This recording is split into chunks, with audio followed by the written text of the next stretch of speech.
saia do impedimento. Na Band Vale, bate-papo esportivo, com Cláudio Nicolini e Antônio Carmo. Oferecimento New Clean, sempre inovando.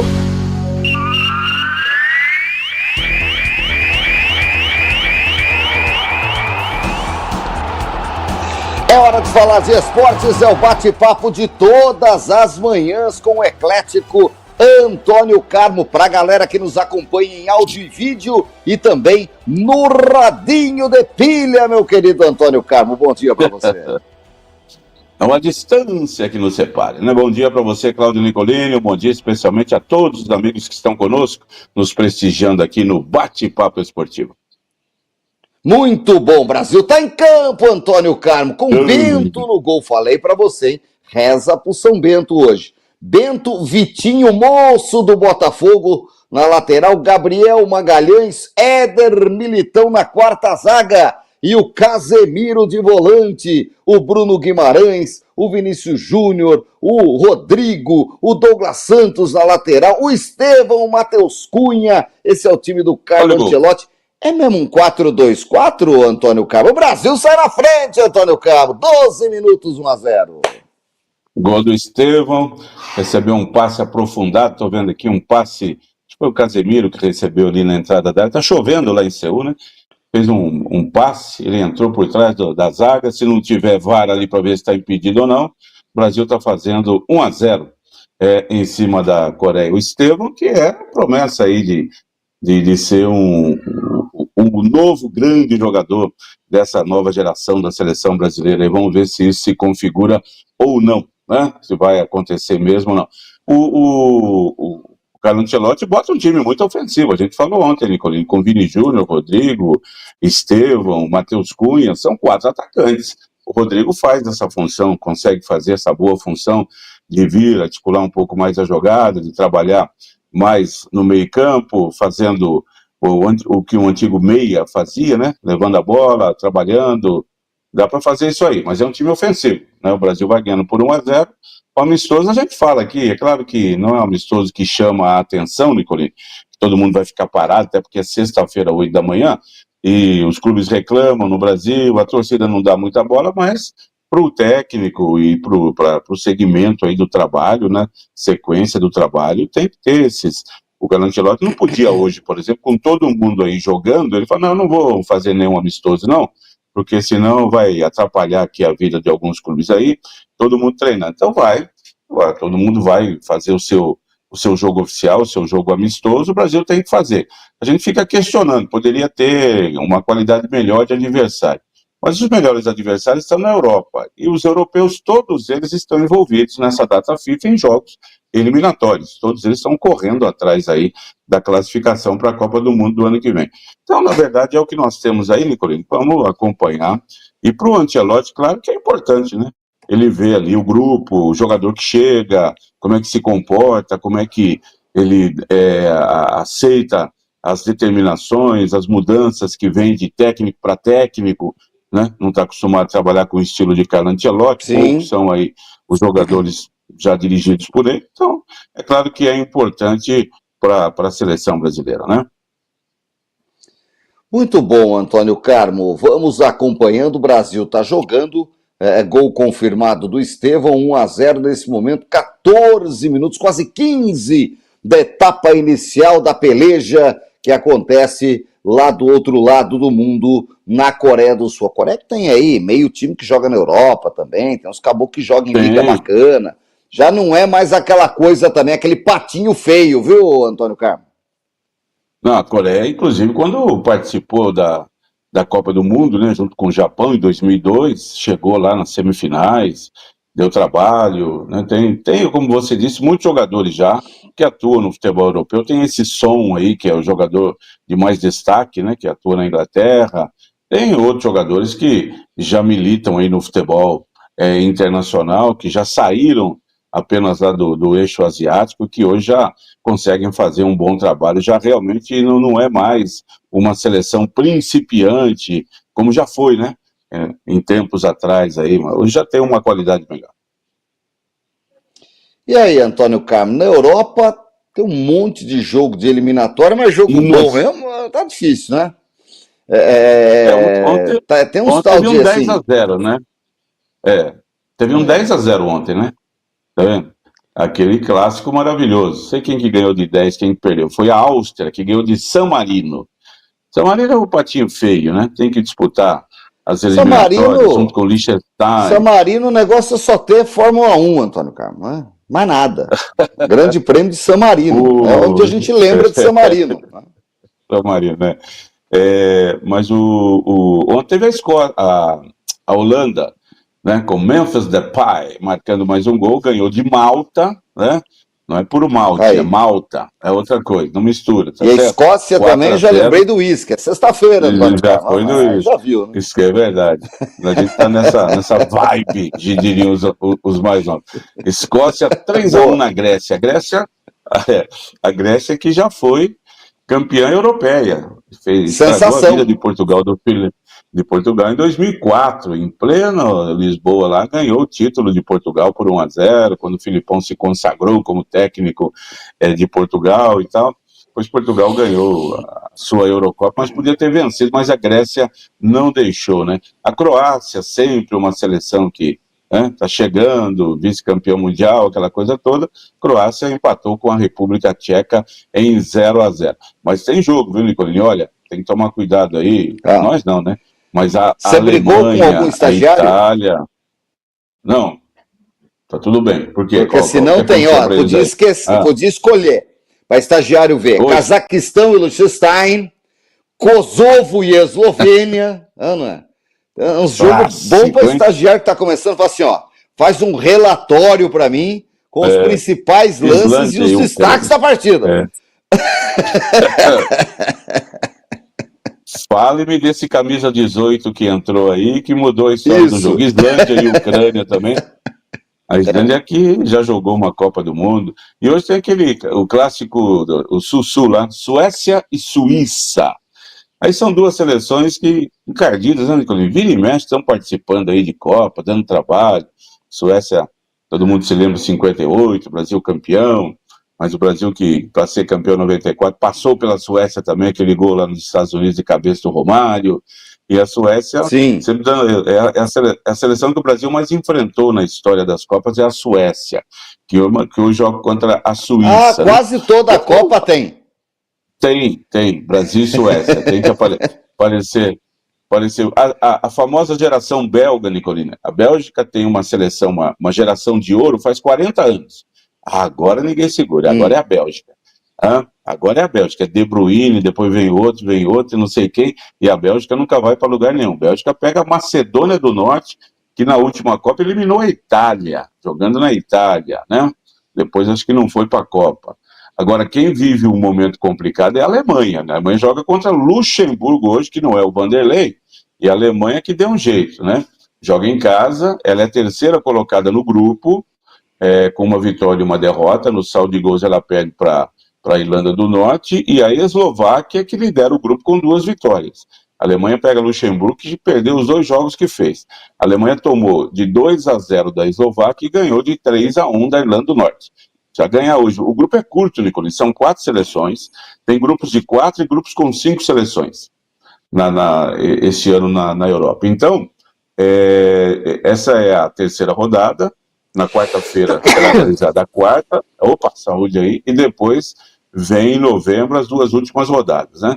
Então, é um grupo com 4 seleções, a seleção principal, que terminar em primeiro lugar, vai direto para a Copa. E aqui ficar em segundo lugar vai para uma repescagem, são 12 ou 14 grupos, e só 4 da repescagem é que vão seguir adiante. A Alemanha que tome cuidado.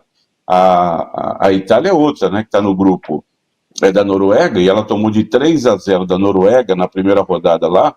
Esse grupo tem 5 times. Tem a Moldávia, né, que você não, mas considera 5, tem a Moldávia, vai. Ela é a 5ª colocada, fez 5 jogos, perdeu todos. A Itália está atrás da Noruega, que ganhou todos os 5 jogos que fez.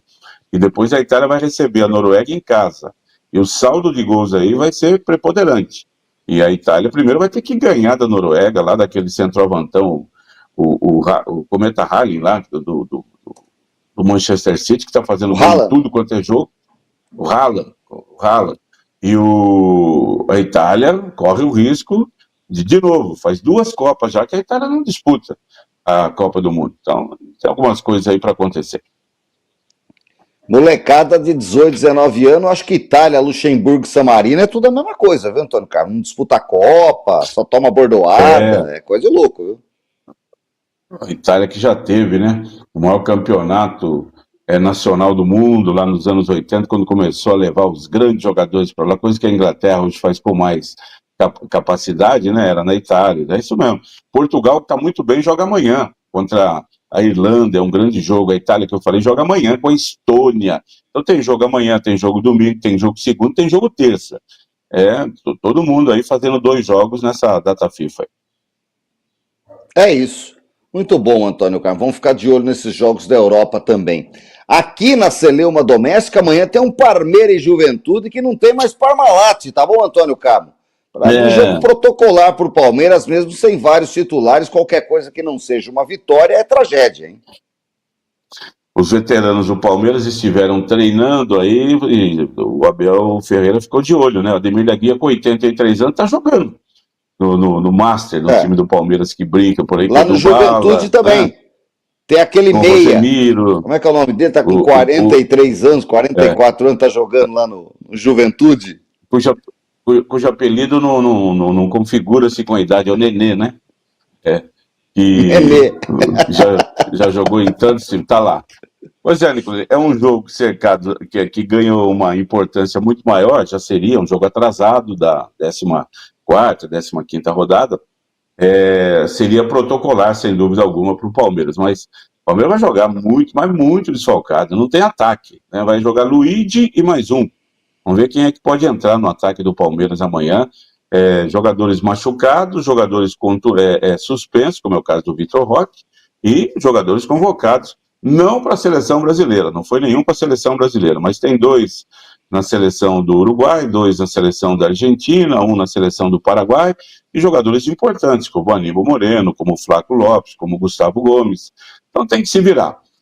Recentemente ele jogou contra o Fortaleza e no primeiro tempo jogou o time inteirinho reserva, no segundo mudou, entraram alguns titulares, estava poupando para o jogo contra o River.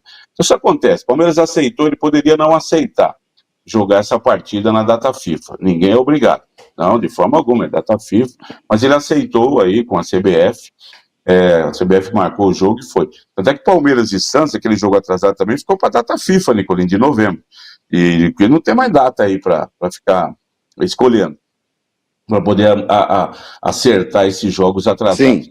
Então o Palmeiras amanhã, ele tem que aproveitar o momento, lógico, tornou-se líder do campeonato domingo, depois do polêmico jogo contra o São Paulo, a derrota do Flamengo para o Bahia, e o Palmeiras tem o mesmo número de pontos do Flamengo, 55, um jogo a menos e uma vitória a mais. Se ele ganhar amanhã, ele aumenta 3 pontos e 2 vitórias em cima do Flamengo. Porque no outro domingo ele pega o Flamengo no Maracanã. E aí uma derrota já não vai atrapalhar. Ele terá essa vitória a mais do que o Flamengo no campeonato. No meio de semana não tem jogo. O Flamengo joga com o Botafogo, o Palmeiras joga com o Red Bull e aí vai. Mas esse jogo aí ganhou uma importância muito grande, face, primeiro, aquilo que aconteceu domingo, os problemas todos da arbitragem, a CBF divulgou ontem os áudios do VAR aí, aquela coisa toda que não era para divulgar, porque quando não se tem durante o jogo o acionamento do VAR para o lance, não é obrigado a divulgar. Mas para também deixar tudo às claras aí, divulgou, né? E o que se viu foi que os árbitros do VAR, tá tudo bem, segue aí, professor, não aconteceu nada. E aí vai para o lance. Né? No final das contas, de todas as discussões afaladas, ficou só... Não o VAR... A conversa entre o Mr. Magoo e o Steve Wonder era assim, não, professor, segue aí que nós não vimos nada. Não é o Antônio Carlos? Pelo amor de Deus, né? Assim como você aí, eu não vi nada aqui, né? Então, segue não. A única coisa é que tinha muitas reclamações, que tinha que ter cartão vermelho numa disputa do meio campo. Não, ficou claro que não, que pegou na bola primeiro, que saiu falta do Gustavo Gomes antes do primeiro gol do Palmeiras. Não, o jogador de São Paulo já vai se jogando lá, aconteceu nada. E o Gustavo Gomes pisou em cima do jogador. Pisou, claro, ele caiu, o Gustavo Gomes estava caindo também, a única coisa que tinha na frente era pisar em cima do jogador, mas não foi pisou, ele caiu em cima, né? Então teve muitas reclamações aí e tal, E aí ficou a do pênalti mesmo, que agora, como muitos aí estão dizendo, também transformaram aí numa guerra, né? Como se nunca tivesse acontecido um lance tão medonho desse aí que a gente já viu em tantos e tantos lugares e tantas vezes. Parece que foi a primeira vez que eu vi um erro de arbitragem com o VAR. Não foi. Mas voltando para o jogo, o Palmeiras precisa ganhar. O empate não é bom, porque o jogo é no Allianz Parque. A torcida promete lotar o estádio, apoiar o time, que mesmo muito desfalcado pega um Juventude também, Nicolini, com o time titular, não assusta, né? É um time que está brigando apenas para fugir do rebaixamento. Então, vamos ver o que o Palmeiras pode fazer amanhã, mas tem a obrigação de ganhar um tropeço aí, tira essa vantagem adquirida na última rodada. Tá bom. É isso, meu querido Antônio Carmo. Vamos ficar de olho nesse jogo. Ó, quem tá pimpão, tá? Nessa sexta-feira é o Coritiba. Na Série B, verdade. 31ª rodada, e eu acho que o Coritiba já subiu, tá? Eu já cravo aqui o Coritiba como o primeiro time com acesso para a Série A do ano que vem. O Coxa Branca tá de volta. Ontem ganhou do Atlético Goianiense 2-1, jogo difícil no Alto da Glória, estádio Couto Pereira. Deixou o Atlético Goianiense com 45, acho muito difícil. O Atlético é o último que briga, mas era um jogo que, assim, ali, complicado, né? O Atlético ainda está vivo, está a 5 pontos da zona de classificação, com 31 jogos, faltando 7. O Coritiba abre 6, Antônio Carmo, do primeiro fora da zona de classificação, que é o Novo Horizontino, que tem 50 pontos, mesmo número de pontos do terceiro colocado, que é a Chapecoense, do quarto, que é o Criciúma. Um bololô, vai emoção até a última rodada, mas o Coritiba tem 56 pontos e abriu 5 do Goiás, que é o segundo colocado, tem 51, e eu acho que essa gordura vai ser suficiente para lhe garantir um final de campeonato tranquilo, faltando 7 rodadas. Só para registrar, além da vitória do Coritiba ontem, vitória da Chapecoense, que voltou para o G4, em Ferroviária, como diria o velho plantão esportivo, né, em Araraquara, 1-0 na Ferroviária, que só luta para não cair, e o Remo, grandão, ganhou do Atlético Paranaense e tá na briga. Justamente, Antônio Carmo, com a sua torcida fanática e apaixonada, o Remo pode voltar aí, tá na briga para voltar depois de vários anos para a Série B, para a Série A do Campeonato Brasileiro. O Remo tá fora já faz um tempo, hein? Acho que desde a década de 90 que o Remo não disputa o Campeonato Brasileiro da Série A e terá na próxima rodada o reparto, o clássico mais tradicional do futebol do Brasil, com mais de 700 partidas envolvendo Remo e Paysandu. Será na terça-feira, Nicolini, dia 14, no Mangueirão, comando do Paysandu. E você vê o caso do Atlético Paranaense, né? Estava lá embaixo, aí vieram 7 vitórias seguidas, pulou para o 4º lugar. Agora vem 2 derrotas consecutivas, e é normal. Não dá para você ganhar todos. Quando você precisa ganhar muitos jogos, fica complicado. Você ganha vários, mas um tropeço parece que destrói tudo. É o contrário do Coritiba, que foi naquela. Ganha 2, perde 1, ganha 3, empata 1, então vai nesse balanço. Quando você fica só lá atrás, se for o caso do rival do Coritiba, o Atlético Paranaense, esses dias eles estavam iguais. O Atlético Paranaense alcançou o Coritiba na classificação. Mas o Coritiba aí ganha um jogo, ganha mais um e está nessa situação que você citou aí, já dão mais de 90% de chances de possibilidades do Coritiba subir. Faltam 7 rodadas, ele tem 56 pontos e realmente caminha a passos largos. Sobem 4, claro, que ele tem muita chance de acesso. E o Atlético Paranaense vai ter que recompor agora. Vai ter que, sabe aquele negócio? Subiu, chegou lá em cima, tropeçou, caiu, voltou. Vai tudo de novo agora. Saiu para 2 jogos fora de casa, perdeu os 2. Recebe o Avaí terça-feira em casa. Ganhando, retoma a briga. Então, sem dúvida, a gente tem aí 3 vagas, né? Goiás, Chapecoense, Criciúma, Novo Horizontino, Atlético Paranaense, Clube do Remo. E o CRB já não sei se entra nessa briga, o Cuiabá. O CRB é que é o time que mais tempo está jogando a Série B, Nico, mais de 10 anos. Ele não sobe e não cai, fica ali. Série B é o lugar, né, preferido é com ele mesmo, do CRB, Clube de Regatas da Série B do Brasil, né? Fica por ali. Então ainda tem algumas coisas para acontecer e algumas mudanças. O Clube do Remo, que é interessante, essa subida que o time dá neste momento, a vitória de ontem foi fundamental. Ainda tem coisas para a gente acompanhar. Que maravilha, que maravilha. Tem, rodada começa amanhã, meu querido Antônio Carmo, e ela está desmembrada amanhã até terça-feira, que tem o Repá. Isso, amanhã o Atlético está fugindo do rebaixamento, pega o Goiás. Goiás que tropeçou, não pode dar mole contra o Atlético. Tropeçou no meio de semana em casa, e aí não pode dar mole. Se perder pro Atlético, vira o fio, aí vira aquele desespero. Pronto. Sai do G4, pronto, faltando 6 rodadas, pode dar dor de barriga, Antônio Carlos. Como a gente já cansou de ver o Goiás, que ficou o campeonato inteiro entre os 4 primeiros do campeonato. Tá? Então, um jogo importantíssimo. No sábado não tem jogo, tem esse, no domingo tem mais 4, Antônio Carlos. Novo Horizontino e Operário, Vila Nova e Amazonas, Criciúma e América, Cuiabá e Coritiba. Esse jogo, para mim, define o futuro do Cuiabá. Se ele ganhar, ele vai a 49 e segue na briga. Eu acho que até o Atlético Goianiense com 45, Antônio Carlos, que pega o quase rebaixado Volta Redonda na segunda-feira no Raulino de Oliveira, né? Tá na briga, porque são 5 pontos. Em 3 rodadas, aquilo pode fazer com que chegue ali na quarta vaga de novo, num tropeço do pessoal. Eu acho que o Avaí já tá fora, com 43, tá? O Avaí já tá fora da briga, mas do Atlético Goianiense ao segundo colocado, que é o Goiás, briga de foice no escuro, são 9 times para 3 vagas, faltam 7 jogos. Seguinte, hein? Tira as crianças da sala, viu, Antônio Carlos?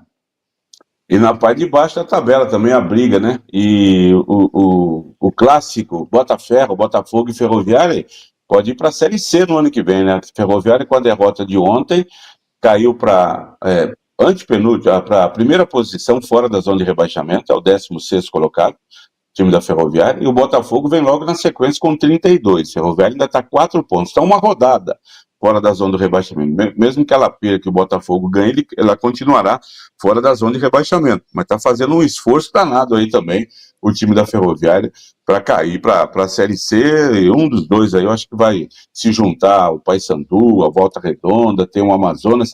Não sei se o Atlético ainda está nessa briga aí, mas vamos acompanhar. A Ferroviária, que ontem, por perder em casa, complicou a vida e vai pegar o CRB, justamente o Galo das Alagoas, na próxima rodada fora de casa.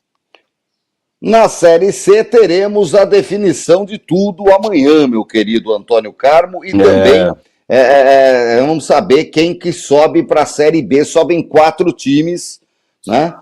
Amanhã, no grupo C, grupo B primeiro, grupo B, Caxias e Floresta jogam no Centenário. Caxias tem que ganhar e torcer para o São Bernardo perder.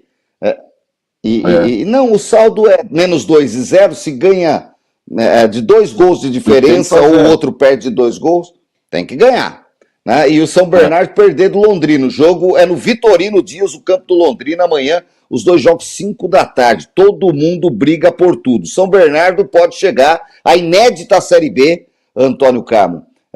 O São Bernardo, que é um clube que apareceu nos últimos 10, 15 anos aqui em São Paulo, disputa a primeira divisão do Paulista há alguns anos, se mantém e veio galgando. Está na Série C, já bateu na trave 1 ou 2 anos para subir e pode subir para a Série B, que é um campeonato maravilhoso, rentável. Esse São Bernardo, o Bernô, né, um time empresa de São Bernardo, amarelo e preto. Vamos ver como é que se comporta. Pode subir até com empate contra o Londrina, meu querido Antônio Carmo, caso Floresta e Caxias também empatem em Caxias do Sul. Se ganhar, subiu. E no outro grupo, grupo C, Náutico e Brusque. O Náutico, se ganhar, vai a 8, tem que torcer para o Guarani não ganhar da Ponte Preta. O Brusque, se ganhar, vai a 9, tem que torcer para o Guarani não ganhar da Ponte Preta. E o Guarani só depende dele. Ganhou, subiu, e a Ponte tá pimpona, né? Ó, macaquinha tá comendo banana, dançando break, e nem aí com o resultado de toda a peleja. Mas é derby, Antônio Carlos. E vai jogar com todas as forças, como se precisasse do resultado para subir, para atrapalhar a vida do grande rival. Faz parte do futebol isso daí, e a torcida já comprou todos os ingressos, lotação completa lá no Moisés Lucarelli, torcida única, né, da Ponte Preta, e o Guarani vivendo esse drama aí. Pode subir com empate, desde que também o Brusque e o Náutico empatem o seu jogo. 2 empates mantém aí o Guarani em segundo lugar. Mas se o Guarani empatar, acho que fica fora, viu, Nicolini? Porque o Brusque e o Náutico, os dois vão jogar com tudo lá, acho que um ganha. Aí tem o caso de saldo de gols, né? O Guarani tem um de saldo, o Náutico tem -2, mas se o Náutico ganha, cai de 2 para -1, o Guarani se perde de 1 também vai para 0. Bom, aí tem muita coisa para acontecer. O Guarani depende só dele, Brusque e Náutico vão jogar com o radinho na orelha lá. Quanto é que tá o jogo lá em Campinas? Quanto é que tá lá? Então amanhã, 5 da tarde, plantão esportivo vai trabalhar.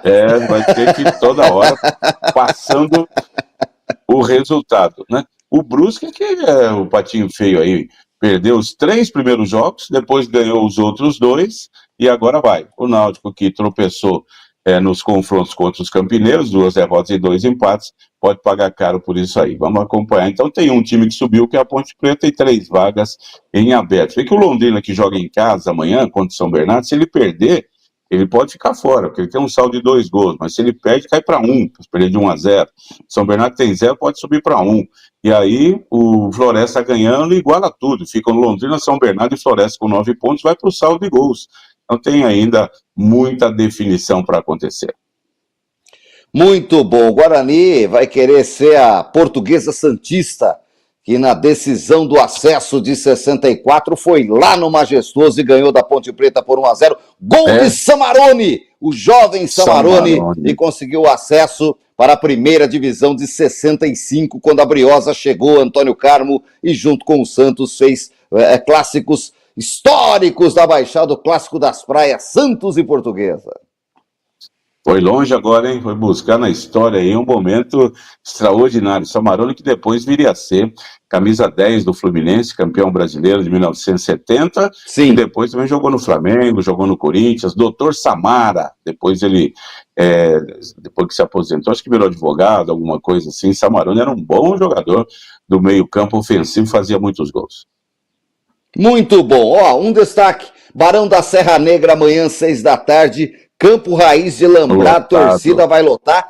15 de Piracicaba e Primavera, decisão da Copa Paulista. Dá pro 15, Antônio Carmo? Porteira abre, creque, porteira fecha em eque. Eu acho que o 15 vai levar, jogando em casa. Mas olha, sabe esse jogo com cheiro de pênalti? Tá me parecendo isso aí. O 15 perdeu 1-0 lá. E o 15 não tem feito muitos gols, Nicolino. O 15 não tem um ataque produtivo. Ele faz pouquíssimos gols. Ele ganha de 1-0. Pronto, acabou. Né? Então, tanto é que ele passou. Aí teve um jogo só que ele fez 2-0. Mas ele ganhou de 1-0 aí do Comercial. Vai nessa batidinha. Vou ganhar de 1-0 amanhã dentro do Barão da Serra Negra, normal. E aí depois vai para os pênaltis. Vamos ver o que pode acontecer. Tá me cheirando isso daí, essa decisão amanhã entre Primavera e 15 de Piracicaba. Quem ganhar, escolhe. Quem for o campeão escolhe se joga a Série D ou a Copa do Brasil do ano que vem, o outro fica com a outra vaga. De qualquer maneira, é calendário nacional para esses 2 times em 2026. 2 destaques para ir embora. Taubaté lança a camisa sua rosa, que é uma camisa que ele já lançou há tempos atrás, está de volta em homenagem ao Outubro Rosa. Os torcedores podem adquiri-la na loja do Burro. É bacana, o Taubaté que se prepara para a Série A2 do ano que vem, e hoje tem São José e Campinas, segundo jogo da semifinal do Paulista de vôlei. São José precisa ganhar no vôlei masculino, não vai ser nada fácil. Aliás, o presidente do Taubaté eleito aí, está começando o trabalho, Vitor Rodolfo, esteve lá na Federação Paulista de Futebol com a sua diretoria, presenteou o presidente Reinaldo Carneiro Bastos com essa camisa comemorativa ao mês de Outubro Rosa, e o Brasil acaba de fazer 2-0 lá, viu, Nicolino? Gol do Estevam, não, agora é gol do Rodrigo. 2-0, estava vendo aqui. Belo gol do Rodrigo, Brasil 2-0 lá em cima da Coreia. Vamos ver se é outro que também não é um raio que cai uma vez só, né? Tem que entrar no ritmo mesmo aí. E o Vitor Rodolfo esteve lá, encontrou-se com o presidente da federação, com a diretoria, presenteou lá com uma camisa, conversou, apresentou os seus projetos. Falou, agora sou eu que estou no comando lá do Burrão, tradicional time do futebol brasileiro. E no vôlei, o São José hoje tem uma missão, não é impossível. No esporte a gente não coloca isso, mas extremamente difícil, complicado para ganhar do Campinas, e tem que ganhar 2 vezes no vôlei. Tem que ganhar hoje, no tempo normal lá, nos sets normais, 3-0, 3-1, 3-2, para forçar um set extra e ganhar também. Muito difícil. Um jogo de veinho hoje lá no Maracanã para arrecadar fundos aí para entidades assistenciais. Romário, Baggio, Ricardo Rocha, Cafu, Lúcio, o Júnior lateral, o Zinho enceradeira, até o Careca falou que vai bater uma bolinha. Esse jogo de véio é bom para nós, viu, Antônio Carmo? É bom. Os caras dominam a bola ainda com dificuldade por conta do preparo físico, mas com qualidade, com categoria, não se atrapalham não. E Zico e Baggio, né? O Zico que não conseguiu ganhar a Copa do Mundo com o Brasil, e o Baggio que ajudou o Brasil a ganhar a Copa do Mundo em 94, quando perdeu aquele pênalti lá em Pasadena, né? Muito legal. Grande abraço, Antônio Carmo. Ótimo final de semana. Aqui a gente segue de olho nas estradas e nos romeiros. Tá cheio, hein? Viva Nossa Senhora Aparecida. Rapaz, ontem à noite eu vi a Dutra absolutamente congestionada em muitos pontos aí, e a gente acompanha o trabalho da equipe de jornalismo da Band Vale, na rádio, na TV, mostrando tudo para deixar a gente sempre muito bem informado. Um abraço, Cláudio Nicolini, para você, aos amigos todos que nos honram com a audiência aqui no Bate-Papo Esportivo. Um excelente final de semana. Quem vai para Aparecida vai rezar bastante, vai com calma, melhor do que ia voltar, aí junto com seus familiares. Juízes, se cuidem e até mais. Saia do impedimento. Na Band Vale, bate